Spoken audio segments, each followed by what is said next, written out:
Welcome to Toffee TV. We are here at Clare House Hospice as Everton players Amadou, Onana and Asmir Begovic come and spread some Christmas cheer and surprise the kids today as they have their Christmas party.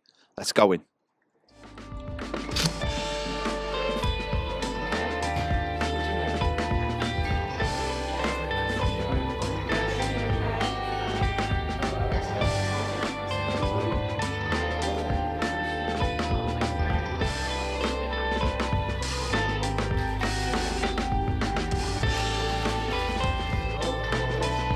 This one is my favorite. This one's my favorite. Wow.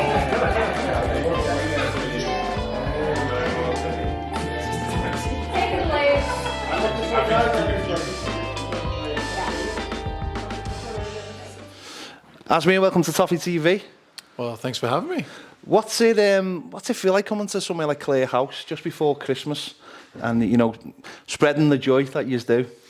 Well, I think it's always a special experience. I mean, I know that we're in a very fortunate position that we can come here and spread a bit of joy, see the kids, see the parents, probably a bit of a difficult time for them. So if we can spin it in any sort of positive way, spread a bit of positive festive cheer, then, it's something we do with great pleasure. There's obviously a lot of pressure surrounding football, and certainly nowadays with all the external forces. Does this bring you down to earth a little bit and show the reality of what the world's really like? Oh, absolutely. We get caught up in a little football bubble at times. You're right. And when you come here and you see the families that are coming, going through a bit of a difficult time, it's very humbling for us as individuals, and I think for society and a collective. So it's a great thing to do. It's very nice to see some smiles on their faces, especially the kids, and hand out some presents. And like you said, it's a very special and humbling experience. Yeah, it's been a strange season, hasn't it? Just the way the calendar's fallen this season. The World Cup's just finished. How do you look at the whole season so far? It's been a few ups and downs. How's it been for you yourself? Yeah, I think for me individually, ups and downs. Obviously I've got my role to play. Always enjoy playing when I get called up upon, and otherwise, support Jordan, push him, help the team in any way that I can. But overall, as a collective, it's probably an ups and downs, as you rightly say. I think we obviously had a difficult week heading into the break, which left a bad taste in our mouth, and obviously something we have to correct. So, but because it's been a little bit stop-start, we're looking forward to a real, big run of games now, and hopefully push ourselves in the right direction. Was having the World Cup in the middle of the season a little bit of a distraction in terms of you couldn't quite focus on the whole season, knowing that was coming up in November into December and there was going to be that huge gap in the middle of it? Is that sort of curtailed any kind of potential momentum that we got a little bit earlier than, you mentioned that week before the season stopped? Yeah, well, it was always playing on the back of people's minds, and I'm sure for the lads that were pushing to get into squads or involved in squads, it's in the back of your mind. So maybe you're playing with that on your mind, which will affect things. It's definitely been a different sort of year. We're not used to this sort of break, and it's the first I've known of it really in 20 years of playing in England, besides the COVID break. So it's been strange, but I think we're really looking forward to getting back at it on Boxing Day and pushing on. You obviously travelled down to Australia.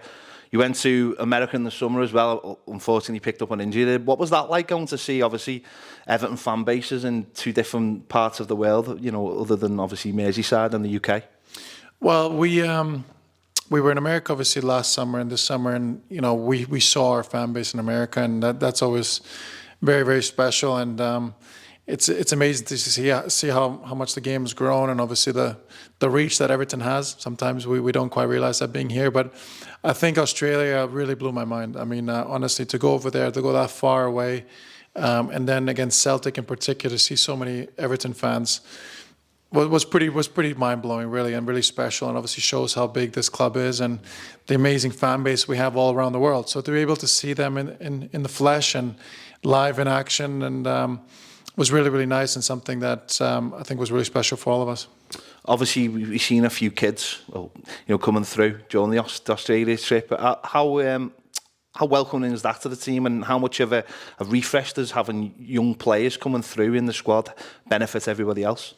Yeah, it's good. I mean, if you look over the years, even before I joined the club, Everton was quite known for bring their own players through, and that's something they took a lot of pride in.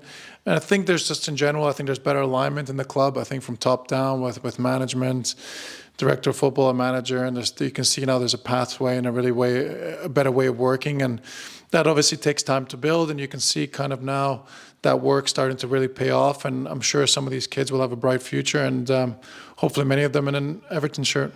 Did you watch much of the World Cup? Obviously, it's just finished. Well, I watched as much as I could. Obviously, we were in Australia for the first part, which was difficult. And then when you're at home with the family, you want to try and spend as much time as you can with them. But certainly the last couple of weeks, once we got to the knockout stages, I watched a lot of the games, and thought it was a really fascinating World Cup, obviously topped off with an amazing final. Yeah. And what did you think of Jordan Pickford's performances? Because obviously in the last, I think, 3 tournaments for England, he's done really, really well. But obviously, what's your view as being a professional goalkeeper? Same again. Honestly, I think he was faultless. He was really clean in his performance. Did everything that was asked of him to do. And pretty much all he's done ever since he's played for England, really provided that solid, consistent presence for that team. Obviously, he's becoming now a bit more of a senior player, so I think he's playing a big role in that dressing room as well. So, I was impressed with Jordan, but nothing that I wouldn't have expected anyway. There's a bit of a strange debate around Jordan, isn't there? I mean, he is absolutely fantastic. By who? Well, there's certain people just don't sort of have him down as being a top-class goalkeeper, but for me, he's proved that he is a top-class goalkeeper.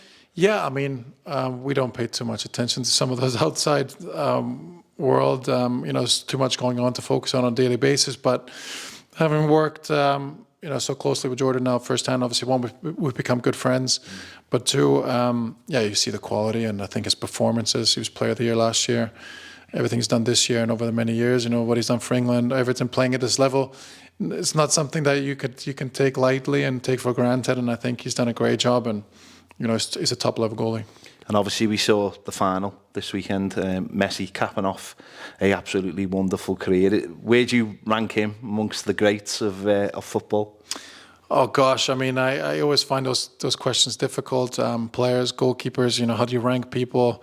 There's no criteria, there's no formula, calculation for it, is there? So, but he's right up there, Messi. I mean, it was special to see him get that sort of last trophy that was missing for him, really. And obviously the Copa America as well. In the last couple of years, it's really come together for him with the national team. That was the one thing probably he always said that was missing from his career. He wanted that success with the national team. And to see the performance he put in this whole tournament, obviously yesterday scoring that, crucial goal for them as well, and then in the penalty shootout. So, really special. I think a great career, and he's right up there with the best. And obviously the World Cup was in Qatar, somewhere new. But in 4 years' time, or 3.5 years' time, it's going to be in North America, and it's going to be in Canada. How much are you looking forward to seeing, Canada getting a little bit of the action? Amazing, well-deserved. I think they've got two cities, Toronto and Vancouver. It's always a good show whenever anything's in North America, so I'm sure that this World Cup is not going to be any different. But looking forward to it. Canada deserves it. They've invested a lot and really worked hard over the last 20 or so years to get Canada back on the map, and obviously that was highlighted by their participants in the participation in the last World Cup. So they're growing, they're getting better, and I'm sure they're looking forward to being one of the hosts. Yeah, it should be really exciting one, that one. In terms of Everton now, obviously we're coming back on Boxing Day, Wolves.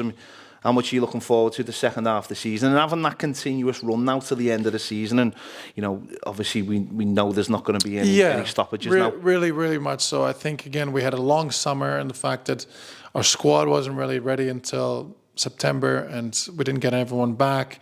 So then we kind of got going, stop-start. I think now with the squad we have, obviously any possible additions in January we'll see, but with the squad we have, we're really looking forward to kicking on and putting in some good performances and getting those points on the board.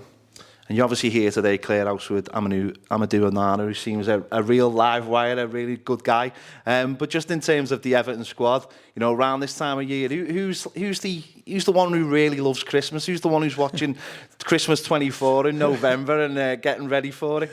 Actually, I don't know. It's not really been part of the discussion. I could see someone like Connor Cody being quite cheesy and liking these things.